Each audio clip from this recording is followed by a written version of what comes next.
And guess what? Today we're going to speak about what is it worth to you to have more money? Part 2. Hopefully last time you took a few moments and you actually did the exercise that I suggested. And what I suggested that you do is write down all of the true feelings you have about money. Now, sometimes this can be really hard because we have to look deep to be honest with ourselves, because usually our conscious mind will say, oh, yes, I love money, I want money. But when we start digging deeper, we notice that we have feelings like, well, money is, that simple saying they always say is, money is the root of all evil. People that have a lot of money, they're not really kind. Everybody is selfish that has a lot of money. Whatever it is, there's usually something underneath there. And if you remember that money has everything to do with how you think, how you feel, and the programs and the beliefs that you have, then you start to be in a position where you can do something different about your money conversation. Because if you don't have that awareness, you're not going to be able to do anything about it. So look inside and see, what's your pattern? Do you take things to the very end until you're almost out of money and then somehow you just miraculously create some more? Or do you feel like you need a really big buffer? Do you need a whole bunch of things saved and feel really secure about that? And I spoke about this last time, that I know many millionaires and billionaires, and quite a few of them actually feel like they don't have very much money, even though they may have $1 million in cash, or they may have $15 million stored up in their 401ks or wherever it is, their real estate. And many people have literally billions of dollars and they still don't feel full. They don't feel satisfied. They don't feel abundant. And they're always afraid that they're going to lose it or they're not going to make the next deal. Now, I'm not saying everyone is like this. I'm just saying that I know people personally that feel that way. They've got some programs running. So what are your programs? What are your patterns? It's very important for you to know whether you really respect and love money, or whether you're afraid of it, or you're afraid it's going to be gone, or you don't have really nice feelings about it. Because remember, your energy is creating what you think about, and what you think about is creating your energy, and all of it is creating your life. So if your money isn't exactly where it's at, a little work would be a good thing. One of the things that I've learned recently about manifesting is commitment is absolutely critical. And I don't mean just like sort of, I mean how passionate I feel about what I want is exactly the level and the degree that I am going to receive something back.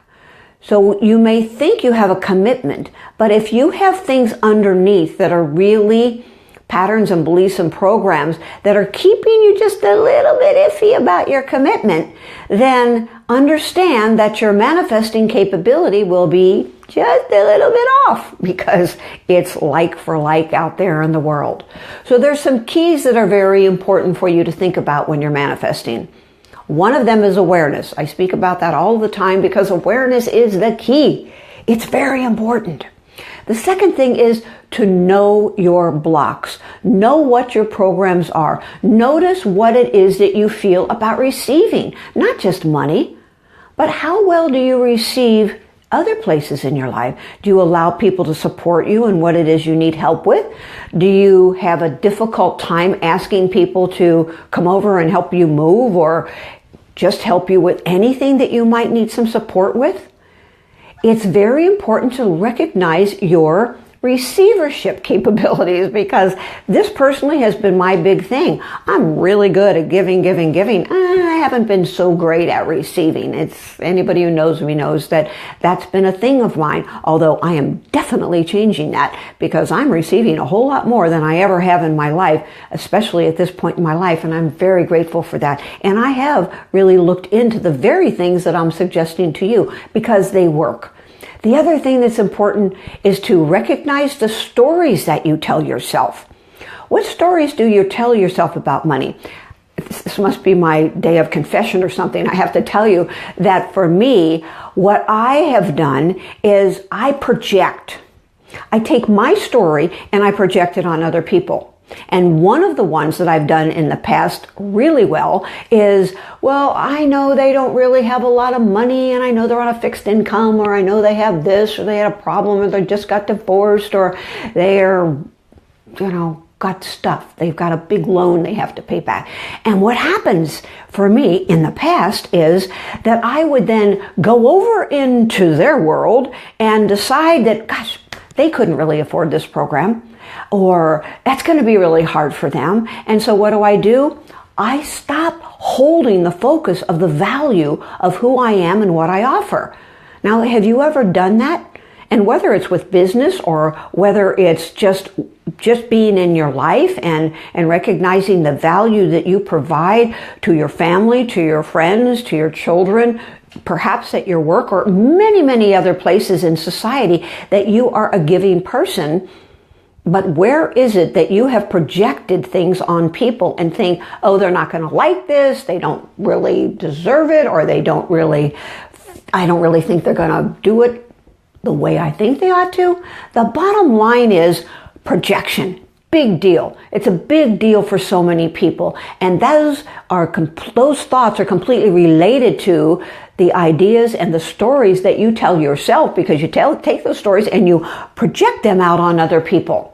Another thing is that you have to know what beliefs you're going to have to give up. So when you know your stories and you know what it is that's in the way of your receivership, then you have a real heads up, you have a real step up towards being able to shift those things. And that's what's really important. So my invitation to you, another exercise, is to write down what it is that your stories are about. Write down what it is that you have fear about with money. Write down the conversations, and perhaps you'll want to reiterate some of the things that you wrote yesterday if you'd already done that. And add to that list these things. And then what I'd like you to do is cover it completely and look at that and say to yourself as you look at that list, I choose differently. And then you take that paper and you find a safe place, like a hole in the backyard or something, and you burn it. Don't burn it in a trash can where there's other trash, please. But definitely put yourself in a position where you burn it and you watch it just dissolve into the universe. That's a really important thing to do, because when you say I choose differently and you eliminate those from your life, that's going to free you tremendously. There's many other things that you can do, but this is just one little thing you can do. So remember, after you've done that, to ask what it is that you desire, and secondly, visualize what it is that you want and see it as already done. If you go through and take some notes on what it is, as I said, this is like a massive shift for you that's available for you. So here's what it is that I want to invite you to consider. I'm doing a year-long program, and it's called Abundance Mastery. And there are only 10 spots available, and it's almost full. If you know that you could be totally committed and you will go beyond your box to be able to really have the life of abundance mastery and learn how the energy of money works and learn how to create the way you would really love to create, then I'm encouraging you to private message me and come and talk to me about this. And it has been that it's exclusive to people that have done a retreat with me, but I have found a way to make it work. If you feel that desire, you feel that passion, and you know this is for you, you just feel something inside of you, then you private message me and we'll talk about how we can prep you to be prepared for this advanced work. It will totally and completely change your life, and your money conversation, and your receivership conversation, and your health conversation, and your child rearing conversation, and every other conversation that you have going inside your head. So private message me. And for your question today, it's going to be, what would it take for me to allow myself to receive it all? What would it take for me to be able to receive Perhaps you want to just leave off the all, because that might be too big of a press.